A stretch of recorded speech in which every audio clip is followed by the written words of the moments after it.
자, 오늘 10월 17일 마감 시황 말씀드리도록 하겠습니다. 오늘은 제목을 생각보다 강해서 오히려 아쉬운 시장이다 라고 말씀을 드려보도록 하겠습니다. 제가 오늘 장전 시황에 말씀드렸던 게 1, 2% 개파락보다는 차라리 3, 4%씩 부서지는 게 낫다, 4, 5%씩 부서지는 게 낫다, 이렇게 말씀을 드렸습니다. 항상 시장은 마지막 하락의 클라이막스가 나온 다음에 급반등을 하는 경우들이 있거든요. 예를 들면은 코로나 때를 한번 볼게요. 코로나 때 보면은 이때가 제일 강하게 깨졌을 때가 이때죠. 그 다음에 이때 이제 종가에 8%가 깨졌습니다. 코스피가요. 코스닥을 한번 볼까요? 코스닥도 종가에 그날도 보면은 종가 11.7% 빠졌습니다. 엄청나죠. 여러분들 지금 시장이 1, 2%, 2, 3% 빠져도 막 힘들어 하는데 이 당시에는 코스닥 11% 빠졌습니다. 11.7%, 저가가 13.52%. 근데 그렇게 한번 박살이 나고 나면은 쭉 대반등을 세게 돌리는 경우가 많거든요. 리먼 때도 그랬습니다. 마지막 하락의 클라이막스가 강하게 한번 세게 터진 다음에 그 다음에 이제 돌리는 경우들이 종종 있습니다. 왜 그러냐? 그 하락의 클라이막스가 터져줘야지. 여기도 마찬가지죠. 이때 보면은 리먼 때가 마지막 이제 그 피크가 마이너스 10.57%, 저가가 11.83%입니다. 근데 지금은 30% 하한가지만 이 당시 15% 하한가입니다. 그 11.83%가 저가면요, 대부분의 종목이 하한가에 들어갔다는 얘기입니다. 삼전 뭐 이런 것들, 덩어리 큰 거 뭐 한국가스공사 뭐 이런 거 있잖아요. 한국전력 이런 거 이제 방어주들 몇 개 제외하면은 전 종목이 하한가 들어갔다고 봐야 되는 상황입니다. 그런 다음에 돌리기 시작하는데 빠르게 돌리는 모습들을 보여줬거든요. 그런 것처럼 차라리 요즘 같은 장에는 하락의 클라이막스가 세게 나오는 것도 나쁘지 않다라고 생각을 하기 때문에 차라리 이럴 때 세게 부서졌으면 하는 생각이 있었습니다. 물론 코로나 때는 그 세게 부서졌을 때 첫째는 공매도 금지가 돼 있었는 상태였고요. 둘째는 통화 수합이 있었습니다.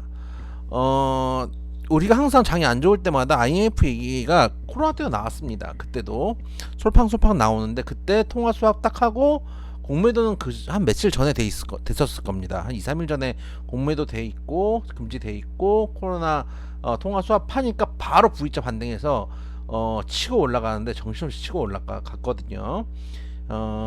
아쉽게도 지금은 공매도 금지도 아니고 통화 수업도 안 하고 있다는 정책적인 뒷받침이 없는 건 아쉽지만은 그래도 어쨌든 간 시장에 기대를 해보는 거는 차라리 급락 후에 대반등이 강하게 들어오면은 차라리 이런 식으로 올라가더라 라고 생각을 해서 아예 카카오도 부서졌겠다, 급락을 했으면 차라리 나았다 라는 생각을 했는데 일단 카카오가 생각보다 안 빠졌습니다. 저는 솔직히 게임은 사형제잖아요. 카카오가 있고 카카오 게임, 카카오 뱅크페이 4개가 있는데 게임은 그래도 라이온하트가 상장 처리하고 유증도 처리됐기 때문에, 물론 철회가 아니라 유예라고 하더라고요. 유예이기 때문에 어쨌든 간 당분간은 호재가 떴기 때문에 카카오 게임은 그렇게까지 안 빠질 것 같았고, 특히 메타버스 섹터들 저는 아직 죽은 섹터 아니라고 보거든요. 한 번 더 갈 수 있는 섹터라고 보고 있고, 예전에 이제 도로바이오라는 시절이 있었어요. 2016년 이럴 때 한참 바이오가 박살이 나다가 어디 수급이 갈 데가 없으니까 도로바이오 그래가지고 바이오에 도로 들어간 적이 있었는데, 저는 메타버스도 언젠가 그럴 가능성이 좀 높다고 봅니다. 근데 이제 제 예상에는 카카오가 장 초에 10% 정도 깨졌다가 시작할 거라고 생각을 했고, 뱅크나 페이가 한 2, 3%에서 15%까지도 깨질 수 있다.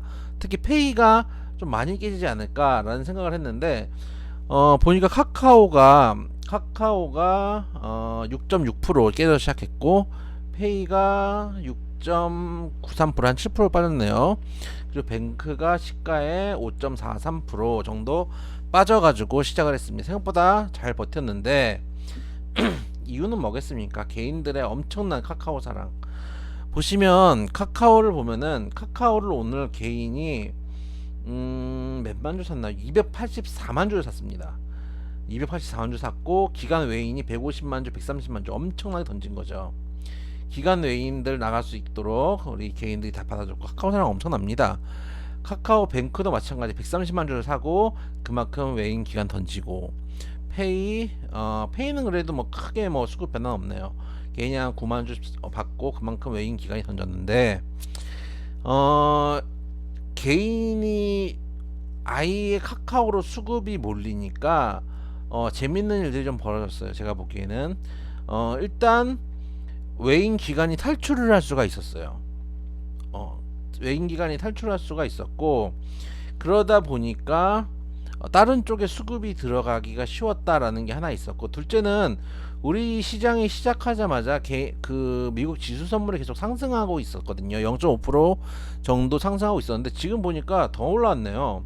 지금 나스닥이 1.4%까지 올라왔습니다. 미국 지수 선물이요.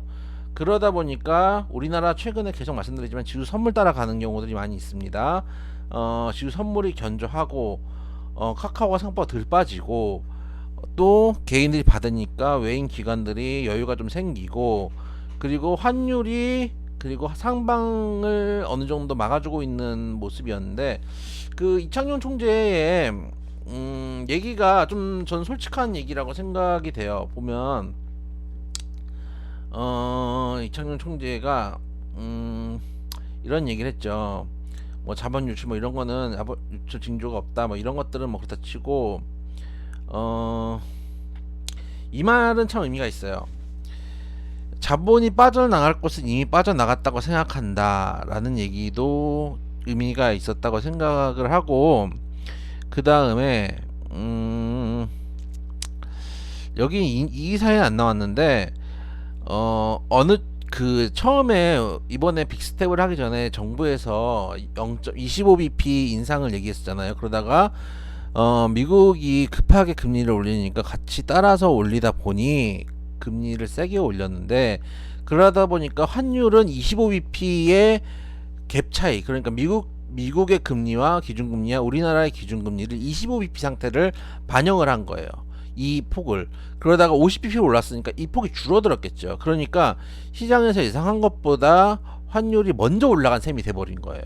그러다 보니까 환율이 어느 정도 상방 안정세를 보이고 있는 것이 지금은 고생은 많이 했지만 지금 돌이켜 나와서 보니까 이게 차라리 매를 먼저 맞은 꼴이 됐다.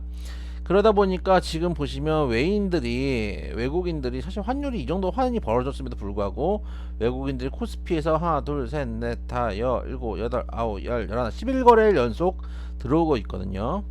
코스닥에서도 지금 2거래일 연속 들어오고 있습니다. 오늘 같은 장에서도 코스피 코스닥 양쪽에 지금 매수가 들어오고 있고 선물에서도 매수가 들어오고 있어서 나쁘지 않습니다. 수급 자체로 나쁘지 않고 그만큼 지금 우리 시장이 먼저 빠졌기 때문에 가격 메리트가 있는 거겠죠. 그렇기 때문에 지금 하방을 보기에는 참 어려운 시장입니다. 무조건 상방 보고 가야 된다, 계속 말씀을 드리고 있고, 아직도 물론 여기가 바닥이라고 하긴 힘들 겁니다. 아직도 경기 침체 얘기 나오고 인플레이션 얘기 나오면 또 움직이겠죠. 그래도 연준 의원들이 또 입방정 떨면은 또 시장이 흔들흔들 하겠지만, 지금 어느 정도 계속 말씀드리지만 인플레이션 경기 침체는 반영되어 있는 상황이다. 큰 문제, 러시아가 핵을 쏘거나 이런 문제가 오히려 이런 지정학적 리스크가 사실은 더 큰 문제일 수도 있다고 생각을 해요. 그래서 그런 문제가 아니라면은 지금 우리 상방 보고 가자. 오늘 정도의 개파락이어도 돌려내는 걸 보면은 의미가 있다라는 말씀. 여기서 이제 떨고 나간 사람들은 떨고 나갔고, 아까 이제 카카오의 수급을 보여드렸는데 한 번 더 우리가 생각을 해볼 필요가 있어요. 카카오 280만 주 누가 샀을까요? 기존 주주가 이렇게 샀을까요? 여러분들 그렇게 현금들 많이 있으세요? 그렇지 않을 겁니다. 여윳돈들 기존에 있는 주주들은 대부분 통상 언제 주주 수가 개인 투자자가 많이 늘었냐면 이때 이 구간에서 많이 늘었어요. 근데 여기서 는 게 아닙니다. 여기서 늘은 분들도 계시지만은 올라온 때 사신 분들이 많이 있거든요. 그리고 올라가고 있는 거 보고 더 올라갈 줄 알고 이런 구간에 들어오신 분들도 꽤 많아요. 그럼 그런 분들은 대부분 지금 손실권이실 거거든요. 왜 그러냐면은 개인들의 특성을 보시면 아시죠. 그러니까 우리도 왜 그 최근에 뭐 넥스지나 뭐 스틸이나 이런 것 좀 수익 크게 나오는 종목들, 뭐 최근 네오위즈 같은 경우도 그랬지만은 그런 종목들을 끌고 가기가 되게 힘들잖아요. 그러니까 개인들은 통상 수익을 짧게 먹고 한 5% 10%를 먹고 손실을 크게 보는 경향들이 있거든요. 그래서 수익을 길게 못 가져가기 때문에 이걸 다 먹지를 못했을 거예요. 근데 손실은 그대로 다 맞았을 거란 말이에요. 대부분 다 지금 전에 들어왔던 사람들 다 손실권에 있기 때문에 지금은 이 개인 수급이 새로 들어온 사람이라고 보는 게 맞다고 봅니다. 물론 물타기도 있겠죠. 그래서 지금은 물밑에서 계속 말씀드리는 것처럼 개인 투자자들이 물밑에서 손바뀜들이 있다. 그런 것들을 오늘도 보여줬다라고 말씀을 좀 드리고 싶고, 지금 시장 어렵습니다. 어렵지만은 지금은 홀딩이 맞습니다. 계속 말씀드리지만 미국 시장도 오늘 뭐 금요일날 움직임이 문제가 있었지만은 하락이 있었지만은 그럼에도 불구하고 또 지수 선물 올라오고 그래서 변동성이 터지는 거예요. 변동성이 터지는데 이렇게 보면은 되게 어려워 보일지 몰라도 큰 호흡 안에서 보면은 그래도 미국 시장 지난번에도 보여드렸던 월봉상의 흐름들은 계속 지켜주고 있다라는 거 여기 있군요. 월봉상의 흐름 60월선 정도는 그래도 깨지 않으려고는 한다. 여기서 물론 살짝 깰 수도 있습니다. 여기 보면은 꼼꼼하게 보면은 밑에 꼬리가 살짝 있어요. 밑에 꼬리가 이런 것들 이런 흐름들에서 나올 수 있겠지만은 큰 대추세는 깨지 않으려고 그래도 어느 정도 노력을 할 가능성이 높다라는 것들을 우리가 한 번쯤은 생각해 볼 필요가 있다. 큰 추세 많이 조정받았다. 나스닥도 16,000에서 만됐다. 여러분들이 이런 것들을 생각해 주실 필요 있다. 많이 올라오지 않았나요? 이렇게 생각할 수도 있지만 과거에서 보면 많이 올라오지 않았나요? 그만큼 물가도 떴습니다. 물가도 떴고 경제도 성장을 했습니다. 옛날에는 우리 다 폴더폰 쓰다가 그냥 바형 쓰다가 지금은 다 이제 스마트폰 쓰잖아요. 근데 그만큼 경기도 성장을 했고 또 물가도 올라왔고 최근에 그 경제 그 인플레이션 때문에 주가가 빠진다고 생각하지만 원래 인플레이션은 기본적으로 주가를 상승시켜주는 요소라는 거 우리 회원님들 여러 번 말씀드렸습니다. 근데 그 인플레이션 때문에 물가가 올라가서 주가가 상승하는 분들은 사실 경제학자들이 이렇게 논의를 안 하고 있어요. 물가가 올라왔으니까 빨리 인플레이션을 잡아야 했다는 것만 생각하고 인플레이션 때문에 돈의 가치가 떨어지기 때문에 주가가 기본적으로 상승하게 된다는 것들은 그 영향에 대해서는 지금 간과하고 있는 부분들이 분명히 있습니다.